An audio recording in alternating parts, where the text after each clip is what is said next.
Demissão do Corinthians, Neymar ganhando sozinho mais do que 15 clubes da Série A do Campeonato Brasileiro e Rafael Veiga vivendo a situação pra lá de esquisita no Palmeiras. Vídeo de hoje do canal do Nicola repercute esses três temas e fala também da despedida de Jorginho no Arsenal, da lesão, mais uma de Ferreira no São Paulo, da situação de Tinga se oferecendo para voltar para o Cruzeiro. Tem também novidades sobre Edinaldo e a CBF, as últimas no mercado, bastidores, finanças e muito mais.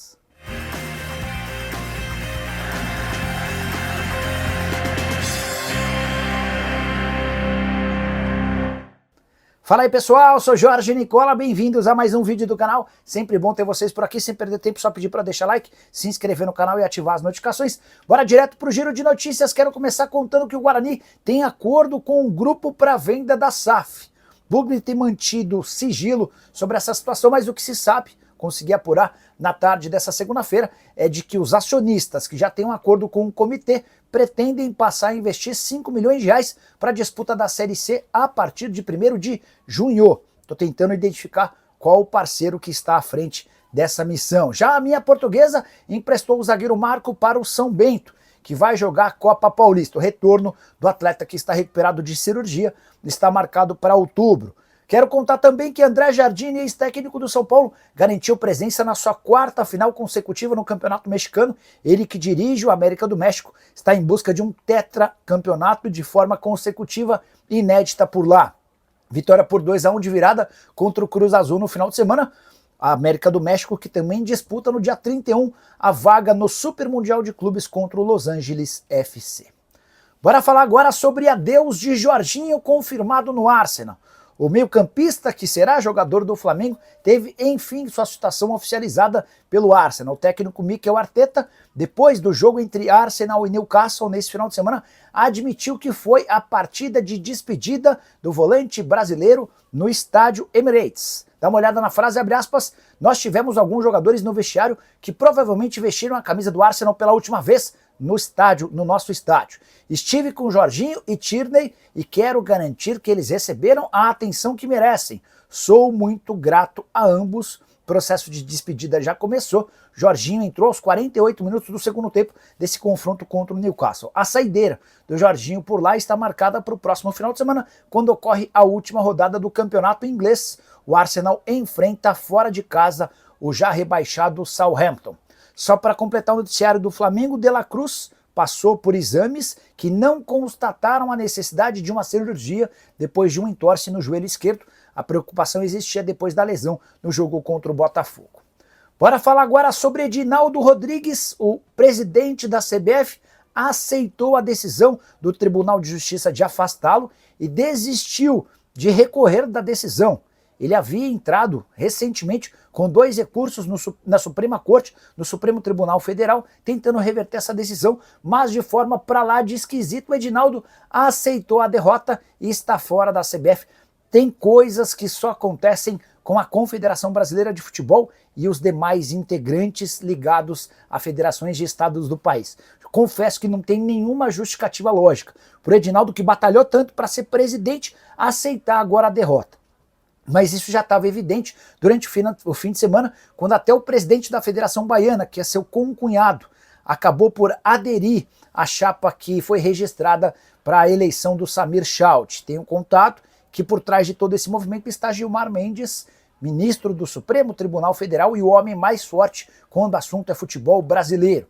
O Edinaldo, em sua nota para justificar o fim desses processos, disse o seguinte, abre aspas, a decisão foi tomada pelo profundo desejo de restaurar a paz no futebol brasileiro e, sobretudo, a serenidade de sua própria vida familiar, que tem sido abalada por equívocos públicos, interpretações distorcidas e insinuações injustas, maledicências e criminosas, orquestradas e coordenadas por diversos grupos que nunca se contentaram com o fato de o futebol brasileiro ter rompido com oligarquias. No final das contas, o que é certo é que Samir Chaut será o novo presidente da CBF, ele é candidato único e a eleição está marcada para o próximo domingo. Nessa segunda-feira, inclusive, Samir esteve na CBF e se encontrou com a Comissão Nacional de Clubes. Hora de falar sobre o São Paulo, mas especificamente de Ferreirinha, atacante que se machucou de novo e só volta a defender o tricolor depois do Super Mundial de Clubes, torneio que vai parar o Brasileirão entre 12 de junho e 12 de julho. A confirmação da lesão do Ferreira foi feita pelo São Paulo nessa segunda-feira. Ele volta a sofrer com um problema na planta do pé esquerdo, algo que já o afastou nos tempos de Grêmio. Existe a preocupação com o grau dessa lesão, com o fato dessa lesão poder ser agravada, até por isso ele não enfrentou o Grêmio e é desfalque certo nos 5 próximos jogos. Contra Náutico pela Copa do Brasil, Mirassol, Campeonato Brasileiro, Tajeres, Libertadores da América, além de Bahia e Vasco pelo Campeonato Nacional. Ferreira, que virou titular absoluto e tem 22 jogos, 5 gols e 2 assistências na atual temporada. Ainda sobre o São Paulo, Marcos Antônio teve constatado uma lesão muscular na coxa. Não foi divulgado o grau dessa lesão, mas o que se sabe é que ele não enfrenta o Náutico pela Copa do Brasil nesse meio de semana. Já Lucas sofreu entorse no tornozelo e faz tratamento para que esteja à disposição do técnico Luiz Ubeldia. Hora de falar sobre o Cruzeiro. Queria te contar que Tinga, que já foi atleta e dirigente da Raposa, não colocou um ponto final na possibilidade de voltar ao Cruzeiro. Agora numa nova função para tentar exercer um papel parecido ao que tinha Edu Dracena. Essa especulação sobre a busca do Cruzeiro por dirigentes não é nova. Dracena, no fim da temporada passada, abandonou o cargo. Ele funcionava como uma espécie de elo entre comissão técnica, diretoria e jogadores. Pois bem, durante os últimos dias especulou-se que o Cruzeiro buscaria um substituto para o Dracena e também falaram sobre a chance de demissão do Matos. Essa segunda possibilidade foi praticamente descartada diante da recuperação do Cruzeiro, que é hoje o terceiro colocado no Campeonato Nacional. E nesse domingo, no empate em 0-0 do Cruzeiro contra o Atlético, o Tinga e o Sobis estiveram no Mineirão e foram ouvidos pela Samuca TV. O Tinga disse o seguinte, abre aspas, o Cruzeiro está bem servido. Agora que o Cruzeiro está ganhando, deixa como está. Não vamos atrapalhar. Uma hora a gente volta.